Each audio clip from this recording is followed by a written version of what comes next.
본 방송에서 제공하는 투자 정보는 투자 판단에 대한 조언입니다. 방송에서 제공하는 주식의 가치, 가격 상승 및 가격 하락에 대해서는 방송사에서 보장하지 않습니다.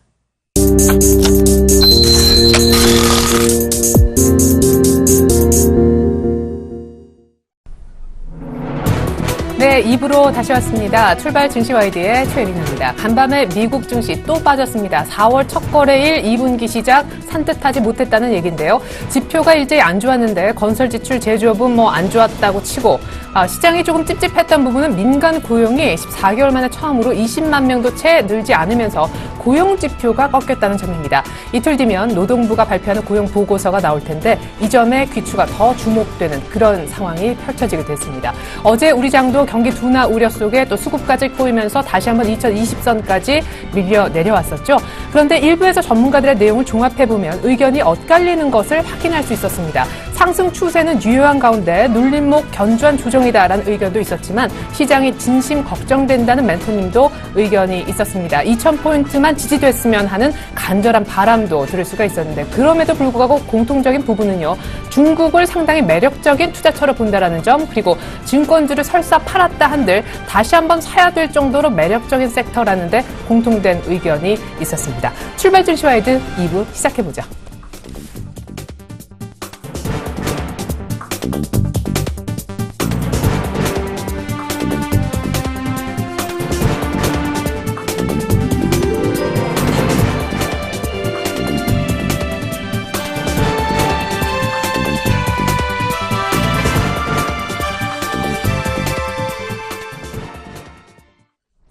네, 4월 2일 목요일 우리장 개장을 3분 정도 남겨두고 있는데요. 예상 체결지수 한번 확인해 보도록 하겠습니다. 어제 코스피는요, 외국인까지 매도로 돌아서고, 기관은 11거래일 연속 매도하면서 2030선을 내주고 말았었는데, 오늘 예상 체결 지수는 미국의 추가 하락에도 불구하고 약간의 반등을 보이면서 강보합세로 출발할 것으로 예상이 되고 있죠. 2033.64 가리키고 있습니다. 이어서 코스닥의 예상 체결 지수 확인해 보겠습니다. 650선을 개인의 나홀로 매수 속에서 강력하게 이틀째 지켜냈던 코스닥이 오늘 소폭이지만 역시 코스피와 동반에 추가 상승하면서 시초가를 형성할 것으로 보여지네요. 자, 이번엔 시가총액 상위 종목들의 움직임이 되겠습니다. 어제 코스피에서 살아남은 종목, 빨간불이었던 종목은 탑10 가운데 SKT밖에 없었는데요. 삼성전자가 어제 조금 우려스럽게도 막판에 한번 밀리는 그런 안타까운 모습이 있었는데 그만큼의 반등이 바로 이루어질 것 같고요. 현대차는 오늘 반등해도 16만 원대 중반 정도 그릴 것으로 예상이 됩니다. 자, 그리고 코스닥은 보시면요. 어제 동서가 4% 넘게 급등, 장중에는 더 많이 올랐었는데 신고가에 또 하나의 신고가, 오늘 2% 추가 상승도 예고가 됩니다. 파라다이스는 급등 후 조용할 것으로 보여지고요. CJ ENM은 1%가량 상승 출발이 예고가 돼 있습니다. 오늘장 전망과 출발 상황 분석에 도움 말씀 주실 두 분의 전문가부터 소개해 드릴게요. 메리츠 종금증권 강남금융센터에 계시는 김근호 연구원님 화상으로 연결을 해서 만나볼 거고요. 샘플러스 손대상 멘토님은 제 옆에 나와 계십니다. 두 분 안녕하세요. 네, 안녕하십니까. 네, 자 김근호 연구원님 오래간만입니다. 일단 오늘 개장 전 체크 포인트부터 짚어주시겠어요? 네, 오늘은 일단 장 전체적으로 이제 쉬어가기 흐름 속에서 오늘 대한민국 증시가 어떻게 좀 버텨줄지 이게 제일 궁금한데 전일에 좀 조정이 받았기 때문에 오늘은 좀 반등이 나올 가능성이 좀 있지 않을까라는 의견을 좀 드리고 싶고요.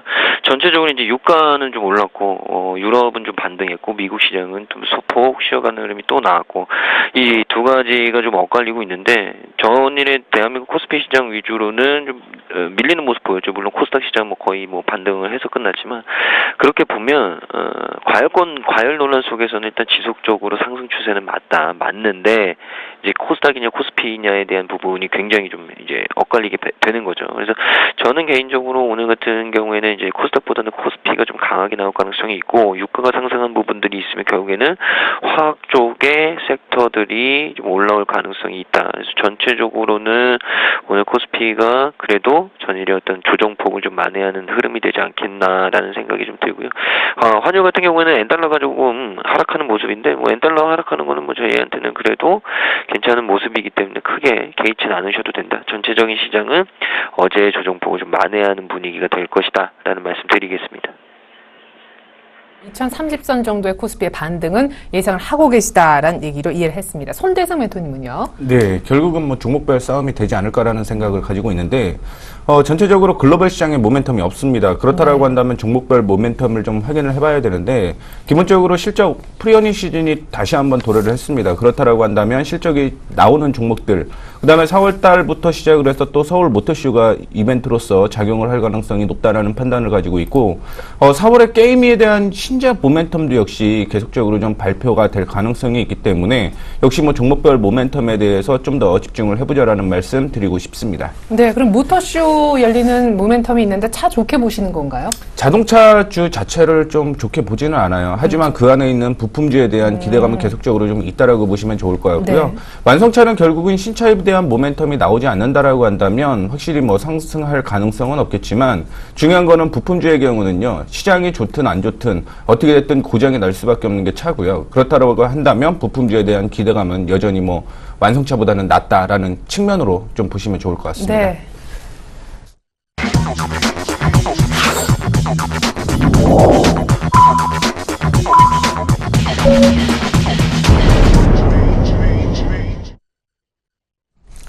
네, 드디어 4월 두 번째 거래일 우리 시장 열렸습니다. 어제 외국인의 매도 그리고 기관의 연일 매도, 모멘텀이 없는 상황에 경기 둔화 우려까지 밀렸던 우리 시장이 오늘 반등할 수 있겠다라고 얘기하셨던 김근호 연구원님께서 반등하고 있는 코스피부터 출발 상황 전해주시죠. 네, 코스피 현재 8.43포인트, 그러니까 퍼센테이지는 0.42%, 0.4% 정도 상승하는 흐름 보여주고 있고요. 수급적으로는 일단 개인이 78억 순매수, 외국인이 69억 순매도, 기관이 7억 정도 순매도하고 있습니다. 기관을 좀 쪼개서 보면 금융투자, 기타 금융, 은행 쪽, 그리고 기타 법인 쪽에서는 순매도 폭 보여주고 있고요. 보험, 투신, 연기금, 사모펀드 쪽은 일단 순매수 기조로 좀 유지를 해주고 있다. 초반에 시작을 하고 있다. 근데 이제 금융투자가 오늘 좀 매도폭이 좀 나오고 있는데 일단 장 후반으로 좀 가면 어떻게 될지 이게 좀 궁금할 것 같고요. 기관은 언제든지 좀 순매수로 전환할 수 있는 부분은 충분히 여유가 있지 않을까 이런 얘기를 좀 드리고 싶습니다. 코스피 같은 경우에는 제가 초반에도 말씀드렸듯이 전체적으로 어제 조정폭을 좀 오늘 돌릴 수 있는 부분들이 많기 때문에 그 부분은 좀 참고를 하시는 게 맞을 것 같고요.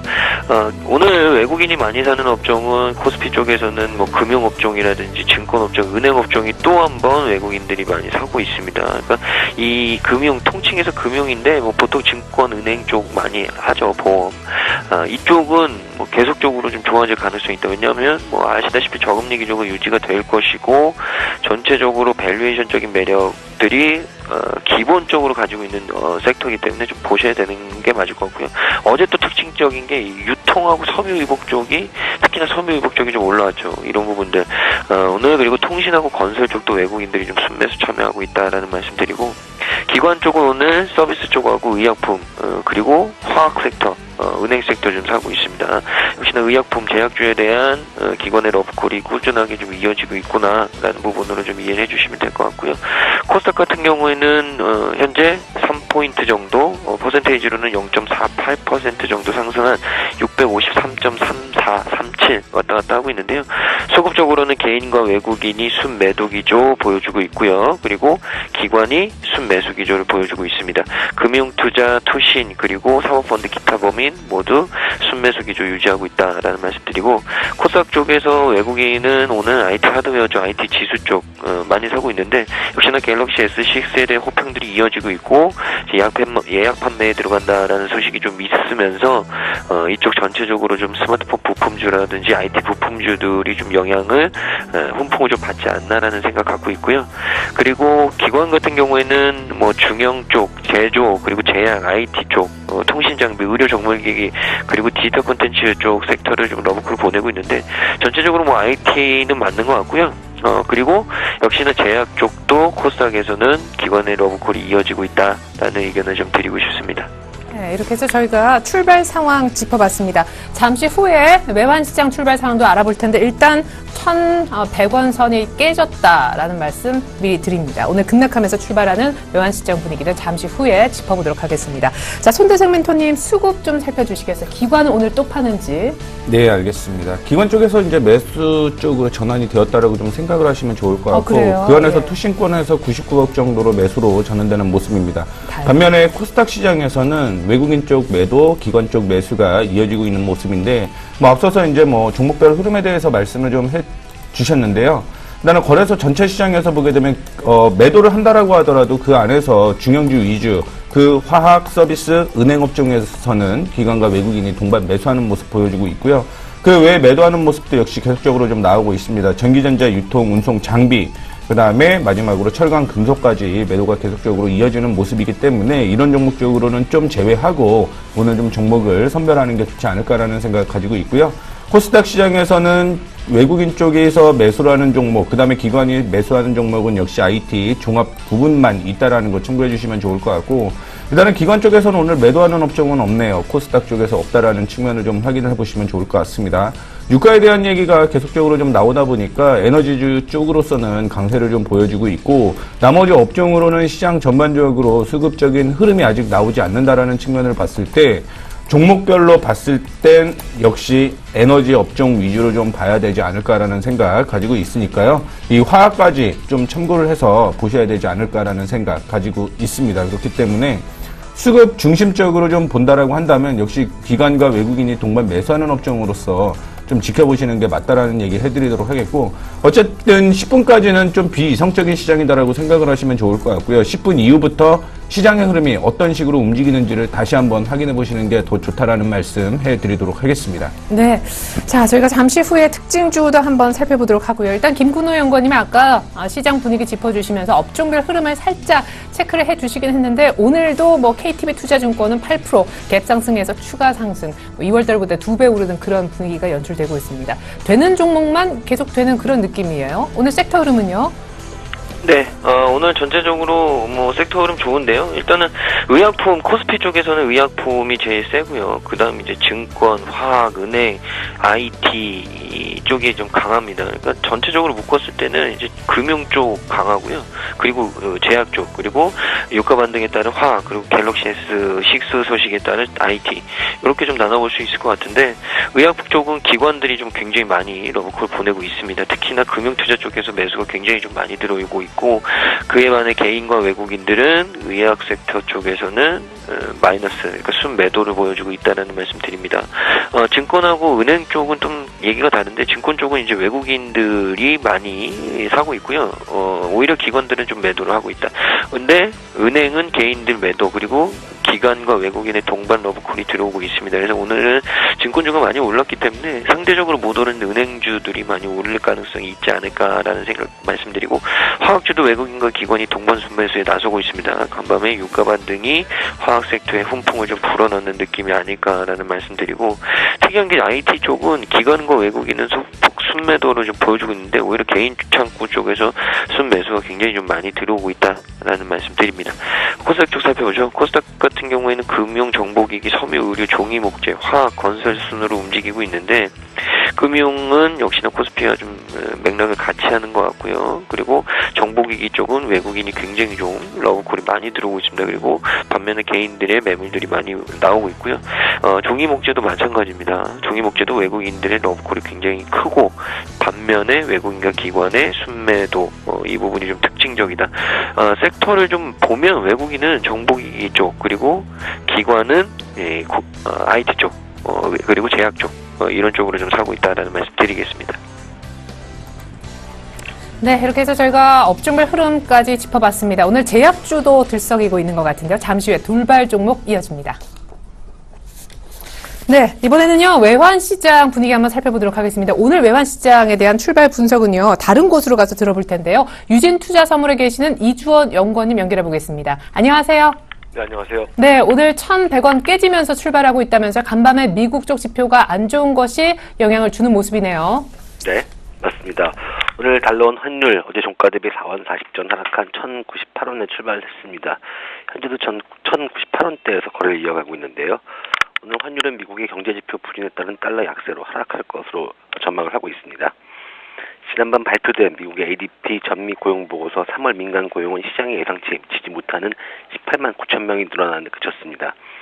이에 따라서 주말 발표될 비농업 고용이 예상보다 부진할 수 있다는 인식도 강화가 됐습니다. 그러면서 달러가 약세 흐름을 보였고요. 여기 환율도 하락을 했습니다. 달러는 1개월물이 1,099원 50전에 최종 호가됐습니다. 최근 1개월물 스왑포인트 플러스 1원 10전을 고려하면 어제 현물한 종가였던 1,102원 40전보다는 약 4원 정도 하락한 수준이었고요. 오늘 환율은 1,100원 선이 하향 이탈하면서 손절 물량 등으로 낙폭을 조금 키우고 있는 상황입니다. 다만 외환 당국의 개입 경계감 및 저점, 결제 수요로 1,090원 중반대는 지지가 될 것으로 보여지고 있고요. 또한 미국의 고용지표 발표를 앞둔 만큼 1,090원 후반대에서 주 거래를 보일 것으로 예상을 하고 있습니다. 미국의 고용 부진에 대한 불안감이 커지긴 했지만 비농업 고용 지표의 발표가 남아있는 만큼 시장의 경계심이 여전할 것으로 보여지고요. 최근의 움직임을 봤을 때 아시아 외환시장에서 유로 및 엔화의 움직임에 따라서 환율의 낙폭이 결정될 것으로 예상이 되고 있습니다. 환율의 예상 범위는 1,095원에서 1,103원입니다. 않을 것 같긴 한데 의외로 어제 급락하고 오늘 또 미국 지표가 약세를 띠는 바람에 1,100원이 깨진 상황입니다. 주 후반에 미국 고용 지표가 이 분위기를 반전시킬 수 있을지 잘 지켜봐야 되겠군요. 유진투자선물 이주원 연구원님 감사합니다. 네, 감사합니다.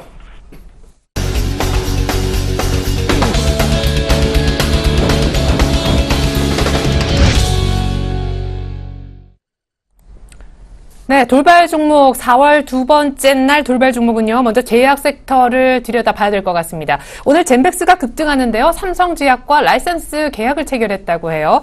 췌장암 치료 백신 관련된 소식인데 이 부분 짚어보겠고요. 동아 ST 어제 이 시간에도 다룬 바 있습니다. 참고로 어제 멘토님은 동아 ST를 지금 접근하기엔 조금 무리가 있다라는 분석도 해주셨었는데 오늘까지 일단 닷새째 강세를 보이고 있습니다. 이 부분은 어느 분이 짚어주실 건가요? 김문호 연구원님? 네. 네. 젠백스 같은 경우에는 전일에 이제 삼성제약과 췌장암 치료에 대한 라이선스 계약 이게 나왔죠. 세계 최초의 췌장암 치료 백신인 라이백스주에 대한 라이선스 계약을 체결했다고 잠깐 마감 뒤에 공시가 나왔고요. 계약금은 일단 50억. 이죠. 그래서 젠백스 같은 경우 삼성제약에서 발행한 12 전환사채 인수를 하고 상업화 이후에 별도로 또 매출 금액별로 로열티를 지급받는 조건인데 일단 삼성제약을 통해서 이 젠백스 같은 경우 리아백스주를 국내에 출시할 예정이고요. 그리고 삼성제약 같은 경우 또 이번 이 계약을 통해서 전문 의약품 쪽의 어떤 부문에 대한 강화 이 부분이 좀 얘기가 되고 있는 것 같습니다. 그래서 서로에게는 어떻게 보면 굉장히 좀 윈윈이라고 할 수 있겠죠. 윈윈이라고 좀 할 수 있고 약간 구도는 굉장히 좀 특이합니다. 계약금을 11호 인수 그리고 상업화 이후에는 또 별도로 매출에 대한 로열티를 받는 구도는 좀 특이하긴 한데 그게 일단 서로에게 좀 당장의 어떤 삼성제약 측에서도 현금이 나가는 부분이 아닌 것들 이런 것들이 훨씬 더 좀 재무구조상으로는 좋을 수도 있고요. 투자의 개념일 수도 있다 이런 말씀을 좀 드리고 기술적으로는 이제 중요한 게 일단 상단의 어떤 박스권들은 젠백스가 뚫어놨습니다. 근데 중요한 게 지금 가격대가 매물대가 굉장히 많죠. 그래서 21,000원대까지는 매물 공방이 굉장히 좀 치열할 수 있는 자리다라는 얘기 좀 드리고 싶고 직접 고점이 21,300원인데 여기를 좀 돌파해놔야 되지 않을까. 그러니까 한 21,500원, 22,000원 정도 안착을 시켜놓으면 제가 봤을 때는 거기서도 한 20-30%는 룸이 생기지 않을까. 근데 중요한 건 지금 가격대에서는 일단 매물 공방이 치열하기 때문에 급등하거나 갭상했을 때 접근하는 거는 조금 무리가 될 수도 있고요. 오히려 눌림목이 좀 상승 이후에 눌림목이 나왔을 때 공략을 하거나 이런 식의 공략이 필요합니다. 그러니까 공격적으로 공략을 하기에는 차트상으로 조금 부담이 트레이딩 기술적으로 좀 부담이 있을 수 있는 자리가 아닐까라는 말씀을 드리면서 너무 손쉬운 대응, 너무 강한 대응보다는 좀 이 종목 같은 경우 차분한 대응이 필요하다라는 말씀 드립니다.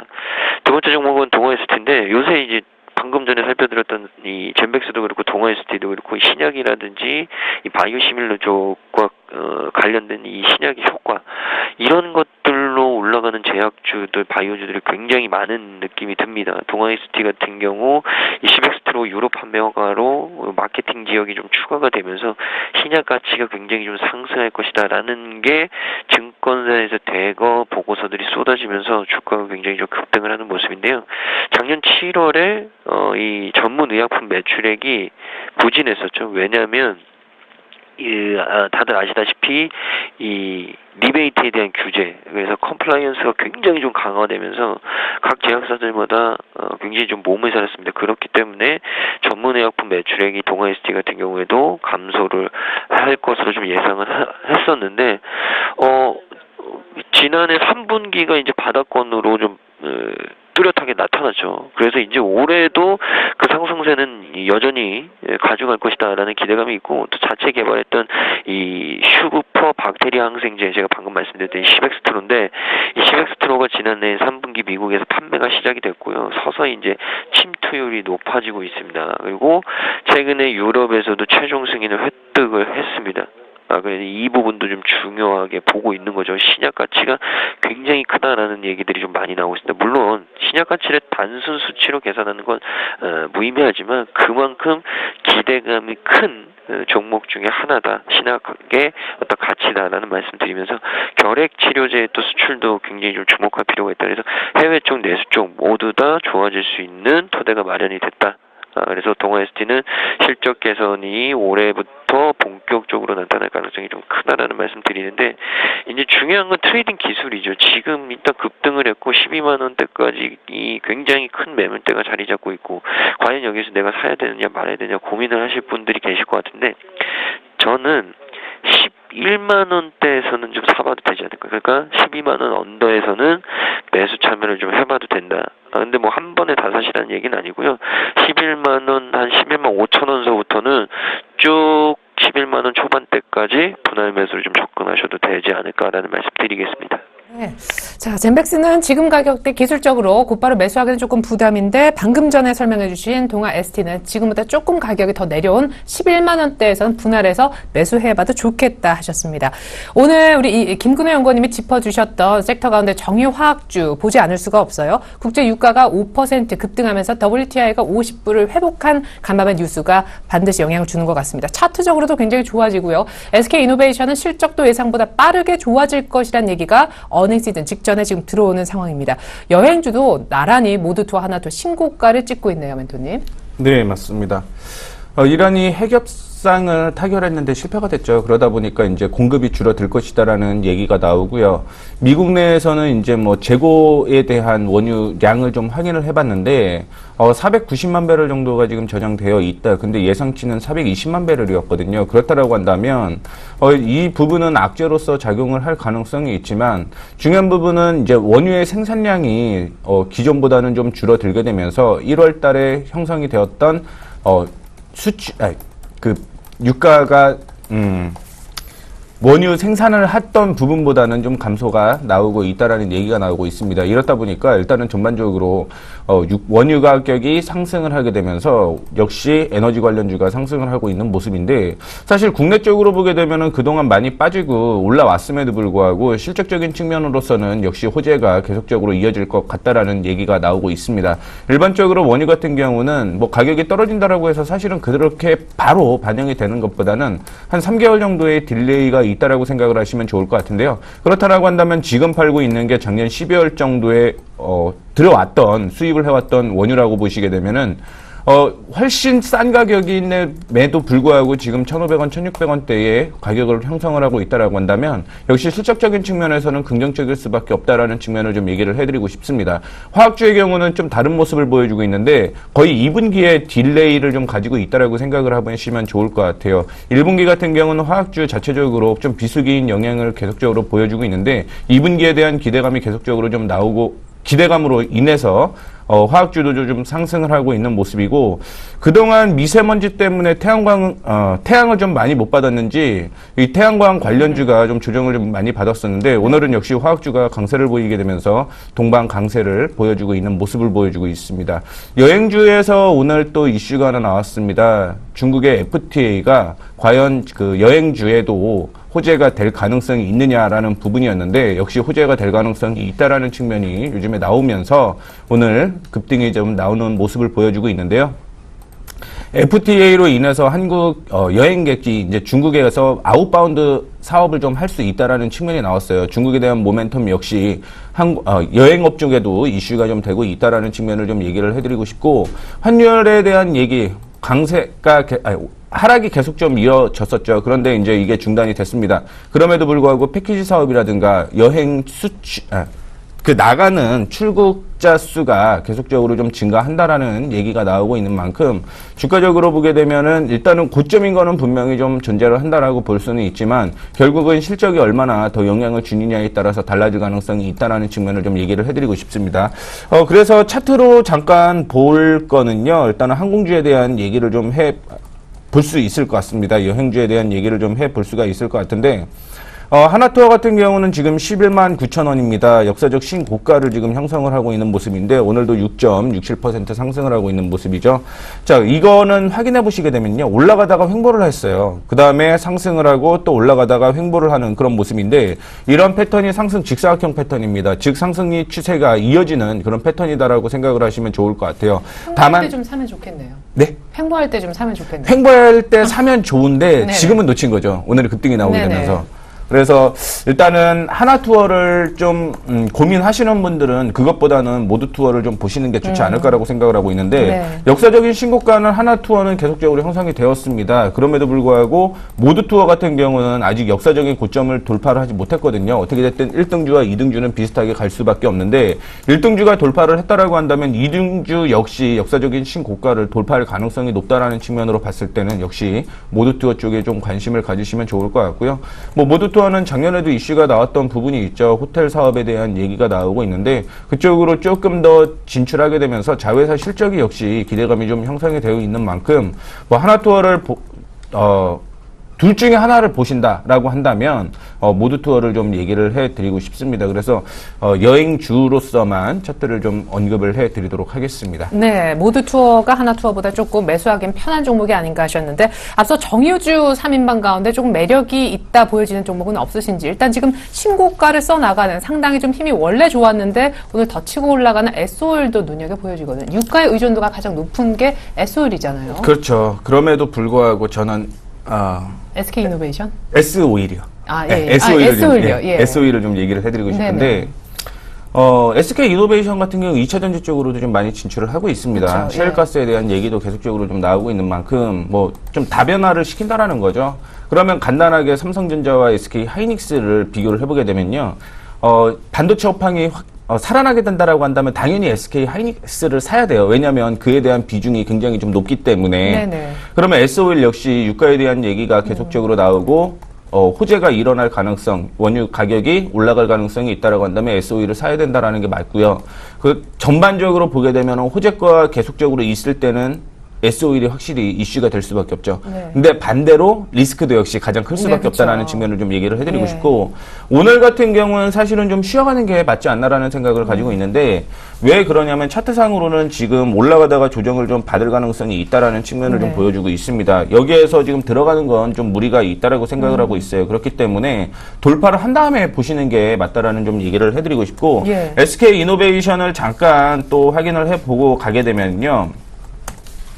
올라가다가 역시 저항 부근에는 갇혀 있는 모습을 보여주고 있죠. 근데 그동안 급락이 나왔고 반등이 나왔음에도 불구하고 거의 뭐 비슷한 흐름으로 갈 수밖에 없다라는 측면은 좀 얘기를 해드리고 싶은데 어느 쪽에 매출 비중이 더 크냐라는 측면을 봤을 때 네. 일단은 유가가 60달러까지 올라갈 가능성이 높다라는 얘기가 계속적으로 나오고 있는 만큼 한번적인 추가 상승은 더 있을 거라는 기대감은 좀 형성이 되어 있습니다. 그렇다라고 한다면 S-오일이 예. 한 번 더 레벨업이 빠르게 될 가능성이 있기 때문에 S-오일에 대한 SK이노베이션보다는 S-오일을 좀 언급을 해드리도록 하겠습니다. 제가 말을 잘못했네요. 예, 유가 의존도가 제일 높은 건 S-오일이죠. S-오일 때문에 유가 반등 기대한다면 약간 리스크가 있지만 이 종목이 더 유리하지 않을까 얘기까지 들어봤습니다. 오늘도 들썩이는 탑2 업종 한번 봐야 될 것 같아요. 증권주, 화장품주 저희가 얘기를 따로 드리지 않아도 그냥 차트 대충 유진투자증권, 유한타증권 뭐 이런 종목 지금 눌러보면 거의 다 빨간불 이만큼 긴 양봉을 보실 수가 있을 겁니다.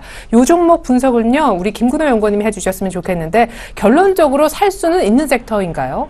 지금요?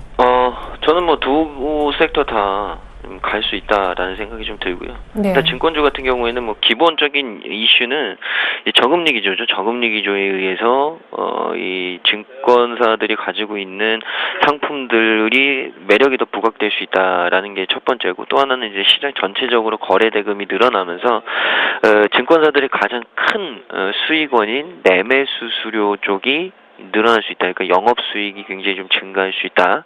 이 부분이 있고요. 결국엔 전체적 스토리의 맥락은 실적 개선이다. 그래서 올해 1분기 실적들이 다 잘 나올 것으로 좀 예상들을 하고 있습니다. 그래서 중권주가 프리 실적 시즌에 있어서 가장 좀 주목을 받는 섹터 중에 하나라고 좀 말씀을 드리고 싶고, 그리고 지금 이제 상승률을 보면 유진투자증권, KTB투자증권, 하나투자증권 이런 종목들이 상위에 좀 올라와 있죠. 그러니까 중소형사들의 상승폭이 굉장히 좀 눈에 띈다라는 얘기 좀 드리고 싶어요. 물론 이 중소형사들의 실적 개선폭이 대형사들보다는 좀 더 클 수 있기 때문에 매력도가 더 부각될 수 있는 부분도 있고요. 전체적으로 이 수익 개선에 대한 기대감이 좀 많다라는 얘기 좀 드리고 싶습니다. 그래서 이런 고민들을 지금 계속 하시죠. 증권주 너무 많이 올라왔는데 사도 되냐? 근데 저는 뭐 지금 오늘같이 좀 급등할 때 말고 좀 눌림목 나왔을 때는 증권주를 사셔야 된다라는 부분에 이제 한 표를 좀 드리고 싶은데, 그 이유는 이게 1분기에 단발로 끝날 가능성이 아니거든. 단발로 끝날 이슈가 아니거든요. 왜냐면 금리 인하에 대한 얘기는 뭐 한 번 정도는 더 나와야 된다는 얘기들이 좀 많이 있고, 또 한 가지는 구조조정을 끝낸 증권사들의 수익 개선 폭은 꾸준하게 성장될 가능성이 높기 때문입니다. 그리고 밸류에이션 매력은 지금 급등을 했음에도 불구하고 증권사들마다 밸류에이션 매력들이 아직까지 이론 가격에 못 미쳐 있다. 이런 얘기 좀 드리고 싶어요. 그래서 조정이 나오면 증권주들은 좀 매수를 하시라는 말씀을 좀 드리고 싶고, 저는 뭐 제가 증권사에 있기 때문에 어느 증권주를 사시라는 말씀을 드리기는 좀 그렇습니다. 제가 왜 저희 회사가 아니면 다른 증권사 추천하면은 좀 모양새가 그럴 수 있기 때문에, 그래서 증권주는 전체적으로 섹터는 좋다. 화장품 섹터 같은 경우에는 이제 중국 이슈인데, 중국 이슈가 중요한 게, 중국 이슈도 예전에 과거에는 중국 이슈가 단발 재료로 끝나기가 마련이었죠. 근데 이번에는 다르다고 생각합니다. 단발 이슈로 끝날 건 아니다. 더 갈 수 있다. 중장기적으로 소비 모멘텀에 있어서 가장 큰 나라는 중국이 될 것이다. 이 부분에 대해서는 저는 이견을 달고 싶진 않은데, 중요한 건 화장품 섹터는 밸류에이션적인 문제죠. 너무 고평가는 맞습니다. 물론 이 밸류에이션이라는 게 측정하는 기준이 따로 있고, 뭐 모멘텀을 반영하고 프리미엄을 반영하면 각기 추정하는 기간마다 다를 수가 있죠. 근데 일단은 어느 정도는 좀 주가가 올라와 있는 상태다라는 생각은 좀 듭니다. 그러면 이것도 어떻게 해야 되느냐? 지금 사기보다는 조금 기다렸다 사야겠죠. 그래서 사실은 밑에서부터 사신 분들은 팔 이유가 없다. 근데 지금 가격대에서 진입을 하시는 분들은 매수 가격을 굉장히 신경을 많이 쓰셔야 됩니다. 왜냐하면 수익률 차이가 많이 날 수 있거든요. 리스크 대비해서 기대 수익률이 굉장히 낮을 수 있기 때문에 생각을 해보십시오. 대형주 사고 화장품 섹터 샀는데 같은 수익률이다? 그럼 당연히 대형주 사야죠. 왜냐하면 리스크 대비해서 수익률이 훨씬 더 매력적이니까. 근데 그렇지 않다면 결국에는 진입 시기를 좀 노리셔야 된다. 지금은 약간은 오버슈팅 되어 있는 관점으로 말씀을 좀 드리고 싶습니다. 그래서 화장품 섹터 전체적으로 좀 눌림목 이용 이후에 대장주들을 좀 매수하시라는 말씀을 덧붙여 드리겠습니다. 결국 종합해볼 때 증권주든 화장품주든 지금 이렇게 급등할 때 사는 건 좀 아닌 것 같고, 눌림목을 기다려야 된다. 다만 증권주의 지금 상승은 단발적으로 그냥 끝나진 않을 것 같다 얘기하셨습니다. 자, 이번엔 오리온을 한번 볼게요. 중국 스토리를 달고 역사적 신고가를 오늘 돌파하나 했었는데, 증권사들이 일제히 목표가를 올린 바로 그날 아침에 일단 오늘 7거래 만에 조금 밀리고 있습니다. 그리고 다음 카카오가 요즘에 부진한 그런 주가를 보여주고 있는데 1분기 실적도 안 좋을 거라고요. 네, 맞습니다. 오리온을 좀 얘기를 먼저 해드리도록 하겠습니다. 일반적으로 역사적 신고가를 오게 되면은요, 일반적으로 눌리는 게 일반적인 거예요. 왜냐면은 잠깐 예전 차트를 하나 비교할 차트를 좀 보여드리도록 하겠는데요. 현대중공업의 경우는 55만 원을 돌파한 다음에 조정을 좀 받았습니다. 그때가 이제 2011년이었는데 그 전에 보게 되면 2007년 부근에도 역시 올라왔다가 좀 조정을 받아주는 모습입니다. 왜냐하면 불안한 거죠. 사실은 역사적인 신고가를 형성을 했을 때 얼마까지 올라갈지 모르는 반면에 일단은 역사적인 신고가가 오리온의 경우는 보이기 때문에요. 올라온다라고 하더라도 일단 한번 쉬어가는 흐름이 나올 수밖에 없다라는 얘기를 해드리도록 하겠습니다. 요즘에 허니버터 칩부터 시작을 해서 과자에 대한 이슈가 계속적으로 좀 나오고 있는 상황이고 그 다음에 중국에 대한 모멘텀이 작용을 하게 되면서 추가적인 상승 기대감은 여전히 있겠지만 이게 눈에 보이는 거랑 눈을 감고 걷는 것과 뜨고 걷는 거는 분명히 차이가 있죠. 그렇다 보니까 만약에 지금 현재점으로는 눈을 뜨고 걷는 부분이라고 한다면 이 신고가를 돌파를 했을 때 어디까지 올라갈지 모른다. 네. 불안한 감이 좀 존재를 하고 있기 때문에 조금 횡보를 하고 있는 모습인데요. 만약에 지금 신고가를 형성을 하게 되면 횡보 장세는 조금 이어질 가능성은 있다라고 보고 있습니다. 다만 그 이후에 추가적인 상승도 충분히 여력이 존재를 한다라고 보고 있는데 이 횡보하는 기간이 어느 정도나 될지는 좀 확인을 해봐야 된다라는 측면 얘기를 해드리도록 하겠습니다. 결국 개인 투자자분들이 오리온을 산다라고 한다면 저는 그렇게 권하진 않습니다. 그 이유가 뭐냐면 일단은 개인 투자자들이 좋아하는 종목은 아니죠. 비싸요. 그렇죠. 일단. 그리고 네. 두 번째는 거래량 측면으로 좀 볼 수가 있을 것 같아요. 지금 현재 거래량이 13% 정도 동반이 되고 있습니다. 전일 대비. 그러면 아무리 많이 동반이 된다라고 하더라도 2만 주를 넘지 못해요. 그러면 치고 받아야 되는데 불구하고 네. 만약에 물리게 되면 굉장히 큰 폭으로 물릴 가능성이 있기 때문에 개인 투자자들이 좋아하지 않아갔고요. 오리온을 좀 권해드리지는 않도록 하겠고요. 다음 카카오를 또 보도록 하겠습니다. 계속적으로 하락 추세가 이어지고 있는 모습을 보여주고 있는데 뭐 게임샵에 대한 매출은 긍정적으로 보인다라는 얘기를 하고 있고 얼마 전에 카카오 택시가 또 이벤트로서 나왔는데 그런 사업을 한다라고 해서 실적이 급격하게 좋아진다라는 관점은 아니거든요. 네네. 예전에도 국내에 택시가 무료 택시가 들어왔었죠. 우버 네. 택시가 들어왔는데 사실은 타 봤습니다. 타 봤음에도 불구하고 이게 바로 매출로 이어지지는 않고요. 홍보 기간이 충분히 필요해요. 그 기간을 한 1년에서 2년 정도로 지금 잡고 있는데 다음 카카오가 이제 카카오 택시를 출시를 한다라고 해서 이게 바로 매출로 잡힌다라고 한다면 모멘텀이 충분히 반영이 되겠지만 사실은 알려야 될 시기가 필요하고요. 카카오를 쓰고 있지만 요즘에 카카오 스토리를 제가 쓰고 있는 건 뭐 알람으로 쓰고 있습니다. 뭐 누구누구 생일이라고 할 때 그때 이제 카카오 스토리에 뜨기 때문에 쓰고 있는 만큼 카카오 자체적인 매력이 그만큼 이전에 비해서는 떨어졌다는 네. 측면으로 볼 수가 있을 것 같아요. 그렇다라고 했기 때문에 주가가 지금 조정을 받고 있습니다. 다만 지금 구간이 굉장히 좀 중요한 구간이다라고 좀 볼 수가 있을 것 같은데요. 그러게요. 하락 추세가 계속적으로 이어지고 있습니다. 11만 원을 이탈을 하게 되면 하락 추세 더 이어질 가능성이 있기 때문에 지금 뭐 보는 것보다는 만약에 본다라고 하면 이전에 12만 원을 돌파했을 때가 강한 저항으로 형성이 되어 있는 만큼 만약에 본다라고 한다면 이제 살아나기 시작하는 12만 원대를 보시든지 아니면 떨어졌을 때 이전에 다음과 카카오 합병되기 전까지 조정받을 가능성에 대해서 염두를 해두시고요. 그에 따른 매매를 좀 하시는 게 맞지 않을까라는 생각 가지고 있습니다. 네, 다음 카카오 얼마 전 12만 원대 왔을 때 요 양봉 때 팔았으면 참 좋았겠다 후회하시는 분들도 계실 것 같아요. 다음 카카오까지 한번 살펴봤고요. 현대차 한번 보겠습니다. 아이고 오래간만에 반등 주는데 그래도 16만 원대에 불과합니다. 3월 달 판매가 괜찮았다고 하죠. 미국 쪽에서도 선전했다고 하는데 문제는 뭐 그러저러한 내용이라기보다는 주가가 어떻게 될 것인가 이 부분 집중적으로 알아보겠습니다. 차는 1분기보다 2분기 실적이 좋아질 거라고는 하는데요. 대한항공이 또 신고가를 갈아치웠습니다. 오늘 리포트도 또 좋은 것이 주가를 더 부양시키는 모습인데 자동차, 완성차 얘기부터 해보죠. 현대차, 뭐 기아차도 그렇고 일단 뭐 자동차 3월 자동차 판매 증가가 좀 나왔죠. 현대차 특히 1, 2월에 좀 감소세고 굉장히 좀 뚜렷했기 때문에 3월에 증가세로 돌아서면서 일단 뭐 반발 매수 정도 올라오는 것 같은데 중요한 게 이게 투자 심리를 완전하게 개선시킬 만큼 매력도가 크냐? 그렇지 않다는 거죠. 그러니까 지금 또 가격권에서는 매물대도 많고 뭐 이 1분기 실적 부진에 대한 얘기가 너무 나오는 상황에서 저는 개인적으로 뭐 3월에 미국 쪽에서 판매 증가 나왔다. 그렇다고 뭐 완성차 살 건 아니다. 근데 부품주는 다릅니다. 저는 완성차 얘기 드리는 거고요.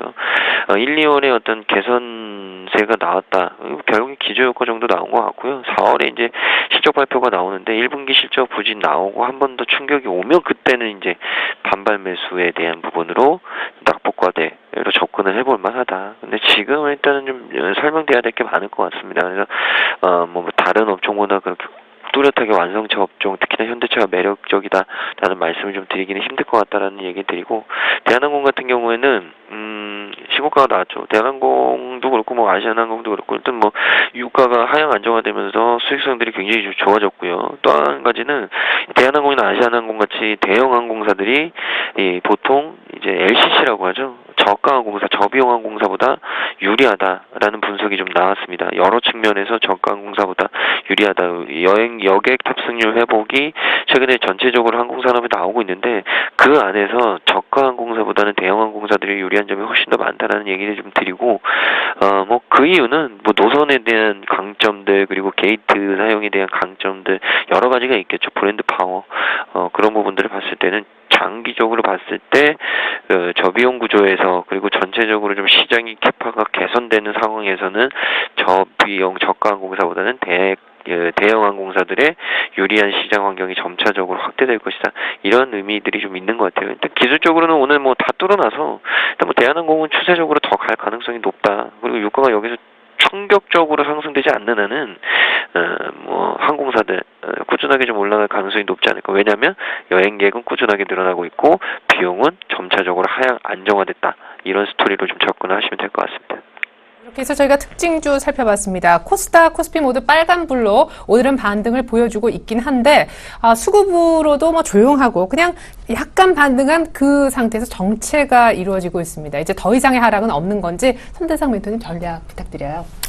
네, 전반적으로 보게 되면 지금 기관과 외국인이 동반 매도가 나오고 있습니다. 수급 상황으로 외국인 쪽에서 매수세가 살짝 돌아서는 모습 보여주고 있지만 역시 하락으로 전환되는 그런 모습을 보여주고 있습니다. 그렇다라고 한다면 지금의 시점에서는 좀 중요한 부분이 어떤 부분이냐, 추세가 꺾이냐 안 꺾이냐를 좀 확인해 보시면 좋을 것 같습니다. 그렇기 때문에 차트상으로 마감이 역시 2020포인트가 중요한 심리적인 지지선으로 작용할 가능성이 있다라는 것 참조를 해주시면 좋을 것 같고요.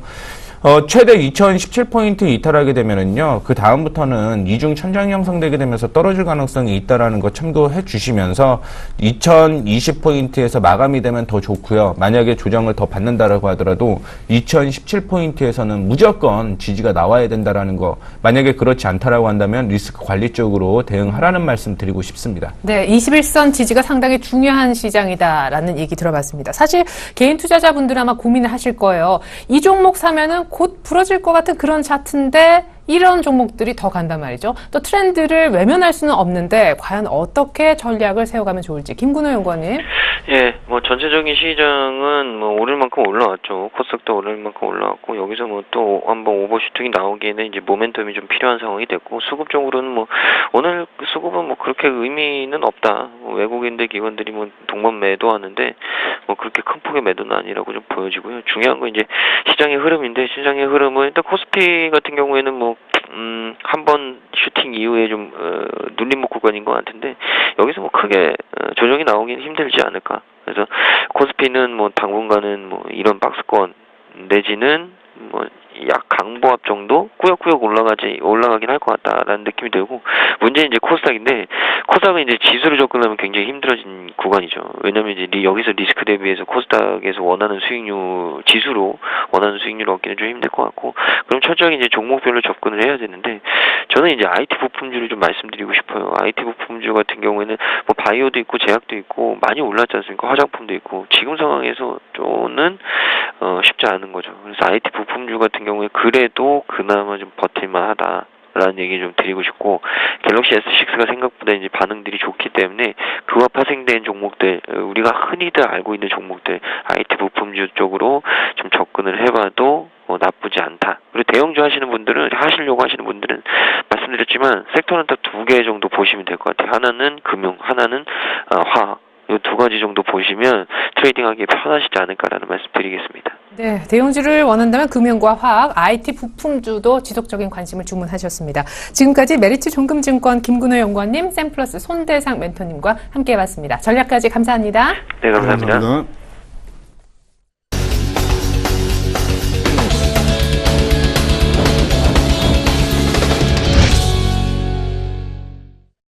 네, 코스닥이 653선까지 오늘 다시 한번 신고가를 썼습니다. 그렇지만 빨간불 약간 강보합 정도 의미 없는 그런 지수 정도로 보여지고요. 환율도 하락폭을 좀 빠르게 줄여주고 있습니다. 증권사의 투자 전략 모아봤습니다. 네 분의 의견 종합해서 한번 보겠는데요. 최희승 차장은 종목별로 수익이 났다면 차익 실현하면서 현금도 조금 챙겨가자, 센스를 발휘하자 이런 얘기해 주셨고요. 두 번째 분은 정영훈 팀장님입니다. 다음 주 삼성전자의 1분기 잠정 실적 발표가 있을 건데 그 어떤 커다란 이벤트를 앞두고 지금 시장이 숨을 고르는 그런 중이다라고 분석해 주셨습니다. 세 번째 분은 김현겸 주식 팀장님이 되겠는데요. 1분기 실적이 좋아질 만한 섹터에 관심을 갖자라고 해주셨고요. 안상현 대리님은 마지막으로 이런 의견 주셨습니다. 눈치 보기 장세가 계속되고 있는데 현금 반, 주식 반으로 포트의 비중을 유지하자라고 의견 남겨주셨네요. 오늘은요, 1분기 실적 개선 업종에 관심을 갖자라는 의견 남겨주신 동부증권 용산지점 김현겸 주식팀장 연결해 자세한 얘기 나눠보겠습니다. 팀장님, 안녕하세요. 오래간만입니다. 예, 안녕하세요. 네, 1분기 실적이 좋아질 만한 업종 보자. 앞서서 금융, 화학 얘기도 나왔는데 증권, 화장품, 요즘에 뻔한 어떤 특정한 섹터로 쏠림 현상이 좀 나타나고 있는 것 같아요.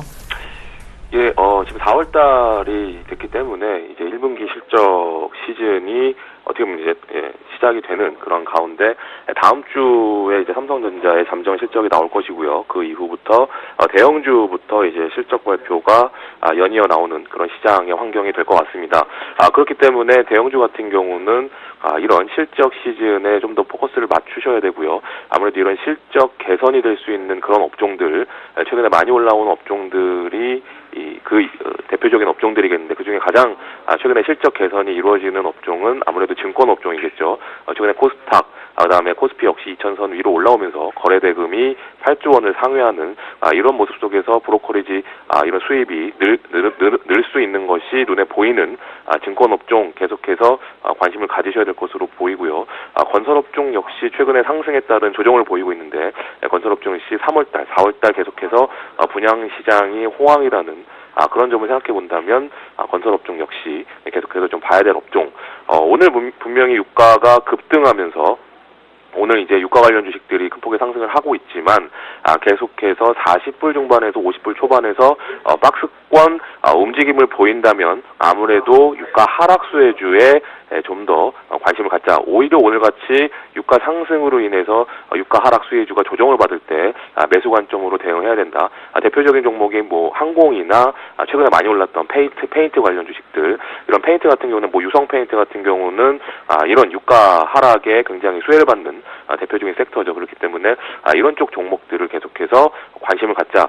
이런 것의 핵심은 아무래도 실적에 그런 달려 있을 것이고요. 그렇기 때문에 이런 종목들은 조정시마다 매수 관점으로 대응할 필요가 있겠다라고 말씀을 드리겠습니다. 네, 그럼 향후에 유가 전망을 어느 쪽으로 하시는 건가요? 오늘 유가 하락 수혜주를 보자라고 하셨는데요.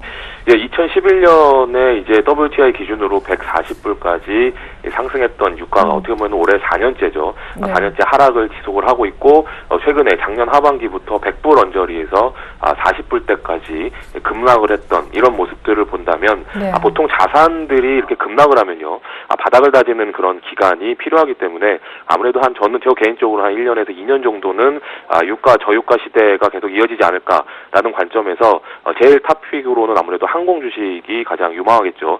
대한항공 같은 경우는 최근에 유상증자를 했음에도 불구하고 지금 5만 원을 돌파하는 이런 모습을 보이고 있기 때문에 이런 쪽 종목들이 앞으로 대형주에서 핵심 주도 업종이 되지 않을까 생각을 하고 있습니다. 네, 아주 깊이 있는 분석 짧은 시간이었지만 감사드립니다. 유가의 빠른 반등은 어려울 것이다. 실적이 좋아지는 또 이 교집합인 항공주, 그 가운데 대한항공을 꼽아주셨습니다. 지금까지 동부증권 용산지점의 김현겸 주식팀장님과 함께 봤습니다. 팀장님 감사합니다. 네, 감사합니다.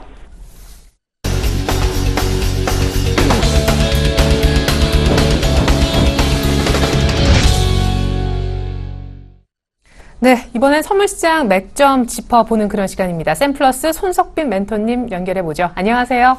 네, 안녕하세요. 네, 하락 추세에 접어드는 건 아닌지 조금 걱정이 됩니다. 아직까지 추세는 없는 건지. 일단 오늘 선물 쪽 수급부터 얘기 들어보겠습니다. 네, 일단 현물 수급 말씀드리도록 예. 하겠습니다. 개인 257억 순 매수 중이고 외국인 40억 순 매도 중입니다. 기관 186억 순 매도 중인데 지금 개인만 계속 며칠째 현물 매수 중이고 외국인과 기관은 매도세를 약한 매도세를 유지하고 있습니다. 자, 선물 수급 보겠습니다. 개인 80계약 순매도, 외국인 288계약 순매수, 기관 556계약 순매도 중입니다. 옵션 수급 살펴보겠습니다. 개인 콜옵션 4,988계약 순매수, 풋옵션 12,177계약 순매수, 외국인 콜옵션 2,116계약 순매수, 풋옵션 3,252계약 순매수, 기관 8,440계약 옵션 순매도, 풋옵션 16,657계약 순매도 중인데, 일단 지금 수급적으로 보면은 개인은 하방 기대감을 지금 굉장히 좀 키워놓은 상태이고, 기관은 하방 기대감을 막아놓은 상태입니다. 지금 기관과 개인이 정반대의 포지션을 취하고 있고, 외국인은 지금 하방 가능성을 다 열어둔 상태입니다. 일단 오늘의 주요 저의 거래 전략 살펴보도록 하겠습니다. 일단 상승 1차 저항선이 258, 상승 2차 저항선이 260, 하단 1차 지지선이 256, 하단 2차 지지선이 255에 형성되어 있습니다. 일단 어제까지 개인들이 현물, 선물, 옵션 모든 부분에서 상승 기대감을 크게 가지는 모습을 보여주었는데, 실제 시장은 하락을 하면서 개인들의 손실로 마감이 되었습니다. 현재는 개인들이 상승에 대한 기대감이 기존보다 현저히 낮은 수준이며, 선물 차트에서도 하방 위험성이 보이는 자리에 위치해 있으나, 종합주가지수 차트에서는 일봉상 5일 이동평균선이 상승 반전되었고, 코스피 200 지수 차트 또한 상승 반전 시도 중입니다. 오늘 시가는 256.40으로서 하단 1차 지지선인 256에서 그리 멀지 않은 상태로 시작을 했는데, 256을 오전에 지지해주는 모습이 확인되면 매수 거래를 진행하시는 것이 유리하겠습니다. 수급적으로는 현물에서는 외국인과 기관이 약한 매도세이며, 선물은 외국인만 상승세를 보여주고 있고, 옵션에서는 개인은 하방 기대감이 굉장히 높으나 기관은 하방 가능성을 크게 막아놓은 상태로서 기관과 외국인이 매수 수급을 조금만 강하게 붙여주더라도 상승 트라이를 강하게 할 수 있는 날이 되겠습니다. 일단 요약을 드리자면 오전 10시 15분 기준 종가로 256 지지가 확인이 되면 매수 진입해서 수익을 거두시면 되겠고, 일단 말씀드린 대로 시가 자체가 하단 1차 지지선이 256에서 얼마 멀지 않은 상태에서 시작을 했는데,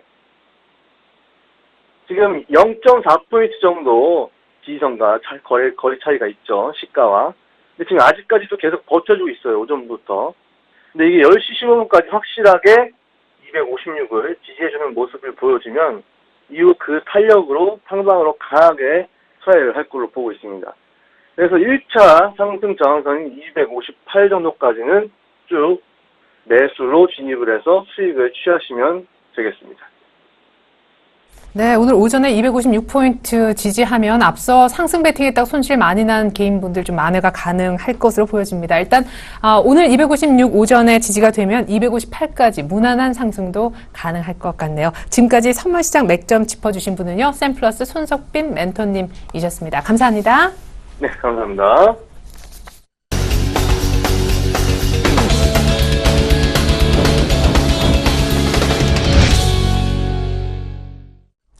네, 2033선 가리키고 있지만 거래소에서 개인의 순매수만 보여주고 있고요. 오늘 다시 한번 신고가를 써내려가면서 현재도 653선 지켜주고 있는 코스닥 또 역시 개인의 순매수만 보여주고 있습니다. 외국인은 안 사느냐? 외국인은 조금 선물만 사고 있습니다. 간밤에 미국의 지표 부진에 따라 달러원은 오늘 1,100원 선을 크게 깨면서 개파락 출발했지만 낙폭을 빠르게 줄이면서 1,100원 선에 다시 한번 지금 저점을 높여가고 있는 그런 추세입니다. 출발 증시 가이드 2부 오늘 순서는 여기서 마무리 짓고요. 저는 1시간 뒤 증시 탑5로 다시 오겠습니다. 고맙습니다.